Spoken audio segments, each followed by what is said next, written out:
bestseller. The book dealt in depth with the pirates and was obviously based on such first-hand material as the transcripts of pirates' trials and interviews with pirates, their victims and their vanquishers. 4 years later, a second volume of the general history was published. The author of these volumes was alleged to be Captain Charles Johnson. It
practice of licensing privateers dated back to the 13th century. Privateers had fought in every important war at sea since that time. Nations considered privateering one of the most effective and least expensive ways of bedeviling the enemy. In the 17th century, Britain and France were almost constantly at war with Spain in the New World, seeking to break the Spanish monopoly of territory and trade, and privateers were in the vanguard of that struggle, inspired by Sir Francis Drake's raids on the Spanish Main.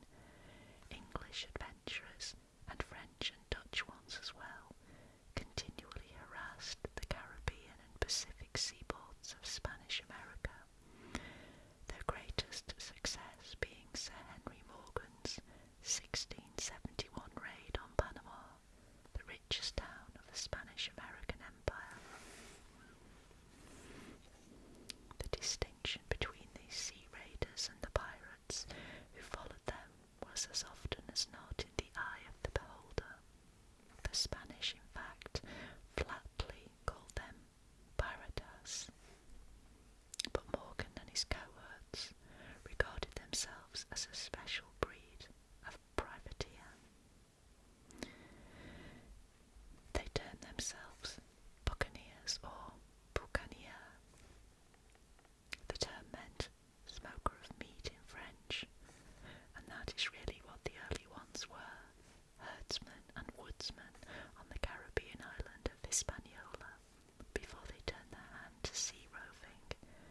These men insisted that their activities were perfectly legal, since all their depredations, no matter how piratical in character, were directed only against the Spanish. The British and the French acquiesced in this view. Morgan actually became Lieutenant Governor of Jamaica, and to be sure, there was a grain of truth to the buccaneers' claim. The out-and-out pirates did not limit themselves to any one prey, but habitually attacked ships of every nationality. They were, in an early definition by the Roman lawyer Cicero, hosts humanae generi, enemies of the human race. Yet for all this, the line between privateer, buccaneer and pirate was a fine one. What was one to make of Englishmen and Frenchmen who, as the buccaneers did, plundered Spanish ships with equal zeal in times of truce as well as during hostilities? Did that make them pirates one day and heroes of Britain and France the next? In a sermon to his Boston congregation in 1704, the Reverend Cotton here he is. The Reverend Cotton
themselves did.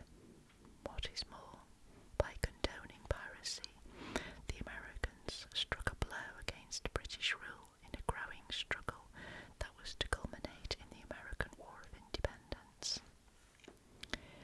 Among the particular circumstances that turned the Americans into a nation of pirate brokers was the series of navigation acts passed by the English government beginning in 1651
Spanish and Dutch were excluded. Nevertheless, many American colonies felt that they were being exploited, that they suffered from this enforced trade with England at prices fixed by English merchants who habitually bought cheaply and sold dearly. On the one hand, the Americans could not prosper because the English market was too small to absorb all their agricultural products. On the other hand, they could not buy all the things they needed from the English. As a result, the Americans responded by encouraging smuggling and piracy. The tobacco planters of Virginia and Maryland disposed of their surplus tobacco by smuggling it out, and colonial merchants compensated for their lack of goods from the world market by buying them from the pirates.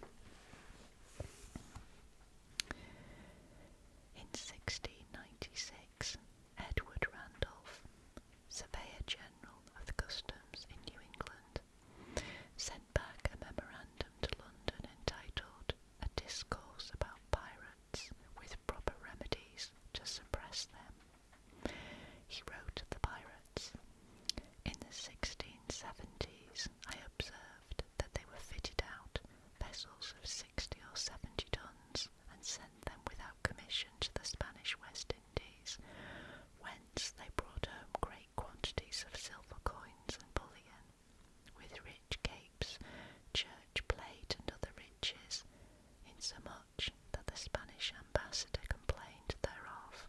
But now these pirates have found out a more profitable and less hazardous voyage to the Red Sea, where they take from the Moors all they have without resistance, and bring it so some of the plantations in the continent of America or islands adjacent, where they are received and harboured, and from whence also they fill out their vessels." The illicit rapprochement between the American colonies and the pirates was widespread by the 1690s. With few exceptions, colonial governors from New England to the Carolinas connived with the pirates. Rhode Island, Boston, and New York became pirate depots. In Pennsylvania, the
position from one month to another, owing allegiance to nothing and to no one, neither ship, nor captain, nor cause. So let's talk about this picture in the middle. As his mother weeps bitterly here, a youth is sent away to sea, where, as his two companions gleefully point out, the cat o' nine tails awaits him, and the gallows may prove his fate. The engraving is one of a moralising series by Hogarth, showing what could happen to an idle apprentice. But life, or the poor in 18th century England, was often worse ashore than at sea.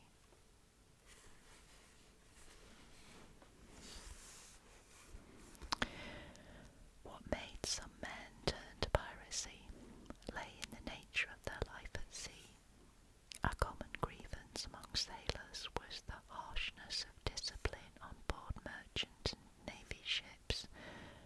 A 17th or 18th century sailor was subject to a whole repertoire of punishments and was the easy victim of sadistic or psychopathic officers.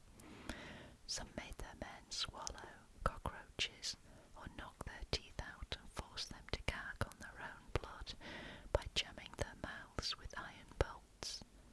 Flogging was the most common punishment. The emotional impact of being flogged, quite apart from the physical damage, provided a powerful goad that drove men to piracy. Flogging could achieve an exceptionally barbarous level. Men could be flogged around the fleet, receiving 6 lashes alongside every ship. In 1704, Captain Staines of the Rochester had a sailor flogged 600 lashes with a tarred rope an inch thick. There is no record of whether or not the man survived. The odds are that he died. Though most seamen might avoid such extreme punishments as keel hauling, being scraped across the barnacles on a ship's bottom, running the gauntlet, being hanged from the yardarms, or being ducked from the yardarms or towed from the stern, few in their daily lives escaped some flick of a boatswain's tarred rawhide whip or the thwack of an officer's rattan cane. Nothing made mariners hate authority more, and hatred of authority was an essential characteristic of every pirate. The brutality meted out to sailors, and returned by them when they turned pirates, was not something peculiarly nautical. All of life was brutal in those days. The army was more brutal than the navy, and any barbarity at sea could be matched by greater barbarities on land. It was an age of legal tortures, when a man, or a woman for that matter, might be subjected to the press, in which a prisoner's torso was loaded with weights until it was either crushed, or the jailer was satisfied, or the thumbscrew, or branded on the face with a red-hot iron, or might be nailed by the ears in a pillory and stoned, or be tied to a cart and whipped through the streets. In 1685, an unfortunate named Titus Oates ran afoul of the authorities for fomenting political unrest.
sailors or landsmen were considered little more than slaves to a despotic master.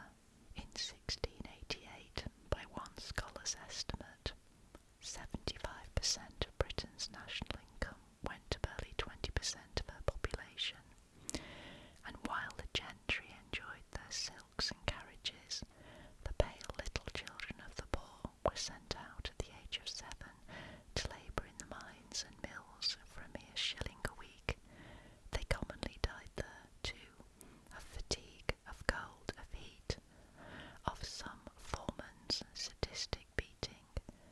Those who survived such treatment were chained to a life of crushing labour and marginal subsistence, lacking education, going without medical care, and facing years in a debtor's prison if they failed to produce so much as a farthing to repay a usurer's loan.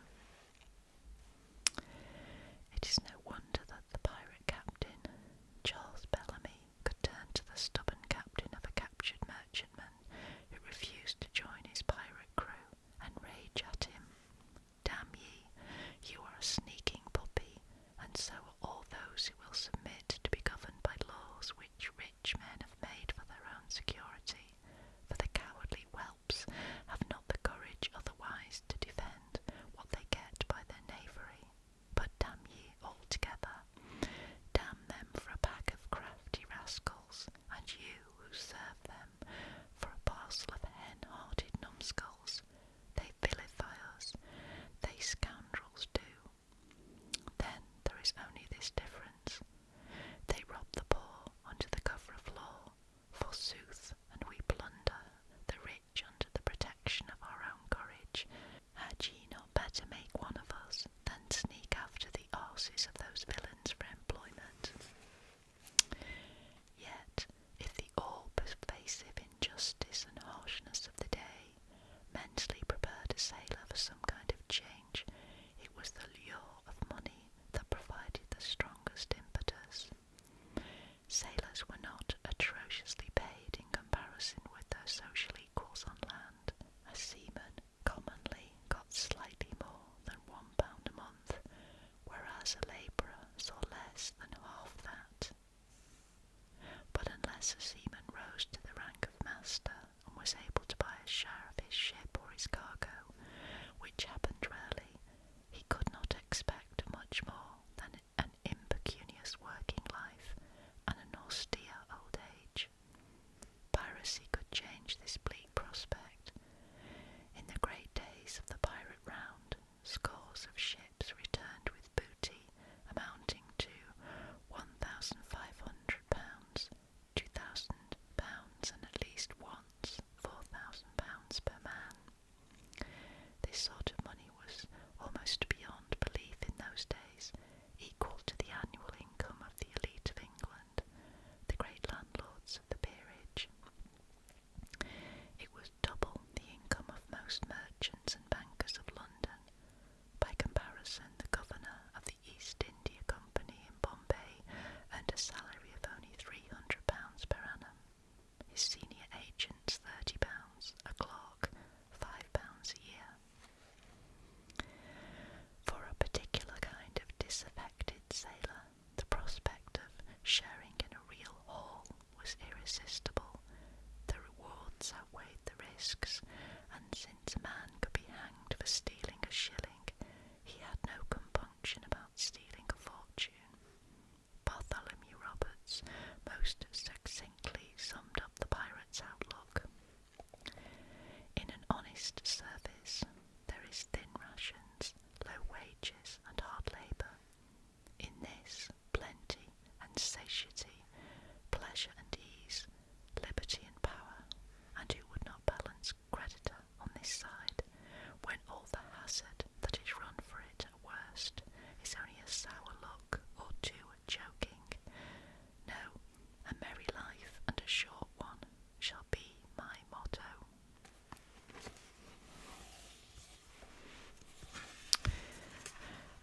Okay, so I'm going to leave it there, and next time I will try not to wait quite so long to